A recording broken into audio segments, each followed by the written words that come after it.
It's Tuesday evening. இன்னைக்கு டின்னருக்கு தோசை தான். அது பிளான் பண்ணி தான் போனேன். எப்பயுமே நம்ம தோசை, ஒரே ஒரு சட்னி தான் அவசரத்துக்கு வச்சு சாப்பிடுவோம். பட் எனக்கும் சரி, என் ஹஸ்பண்ட்க்கும் சரி, கொஞ்சம் ஸ்பெஷலாக அதில் ஒரு ஆனியன் போட்டு சாப்பிட்டாலோ, இல்லை பொடி போட்டு சாப்பிட்டாலோ, கீ தோசை இந்த மாதிரி வச்சு 2 சட்னி வச்சு சாப்பிட்றதுக்கு ரொம்ப பிடிக்கும்.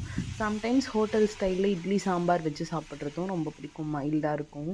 அந்த மாதிரி தான் இன்றைக்கி கொஞ்சம் டைம் இருந்தது. அதனால ஆனியன், கேரட் பொடிலாம் போட்டு ஒரு ஊத்தப்பம் தான் பண்ணியிருந்தேன். எனக்கு எப்போல்லாம் டைம் இருக்கோ அப்போல்லாம் கொஞ்சம் எஃபர்ட் போட்டு இந்த மாதிரி ஏதோ ஒன்று ட்ரை பண்ணுவேன். இது சிம்பிளான டிஷ் தான். பட் எக்ஸாம்பிளுக்கு சொல்கிறேன். எனக்கு அதை செஞ்சு கொடுத்து அவர் ஹாப்பியாகிறது பார்க்குறதுக்கு ரொம்ப பிடிக்கும். அதே மாதிரி ஒரு சின்ன விஷயம் கூட நல்லா இருந்ததுன்னா நல்லா இருக்குன்னு சொல்ல தயங்கவே மாட்டாங்க. அதனாலேயே நான் எஃபர்ட் போட்டு செஞ்சு கொடுப்பேன். இன்றைக்கி தேங்காய் சட்னியும் இதுக்கு கார சட்னியும் வச்சு சாப்பிடலான்னு தோணுச்சு. அதனால அதை தான் ப்ரிப்பேர் பண்ணியிருந்தேன். நம்ம இந்த மாதிரி டிஷ்லாம் டெய்லி வீட்லேயோ இல்லை கடையிலையோ போய் சாப்பிட போகிறது கிடையாது.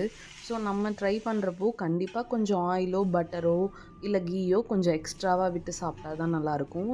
எனக்கு இந்த மாதிரி தோசைக்கு பட்டர் விட்டு சாப்பிட்றது ரொம்ப பிடிக்கும். நீங்களும் பட்டர் வச்சு ஒரு தடவை ட்ரை பண்ணி பாருங்கள். இந்த காம்பினேஷன் கூட சூப்பராக இருந்தது. இன்றைக்கி ஆஃப்டர்நூன்லேருந்தே பாத்திரம் எதுவுமே வாஷ் பண்ணல. இந்த மாதிரி டிஷ் செய்கிற அன்றைக்கி எதுவுமே கண்டிப்பாக பண்ணவும் முடியாது. நைட் டைமில் எல்லாம் முடிச்சுட்டு தான் நான் க்ளீன் பண்ணேன். ஒரு கிளாஸ் மில்க் குடிச்சிட்டு போய் படுத்துட்டேன். நாளைக்கு ஒரு ஷார்ட்ஸில் பார்க்கலாம்.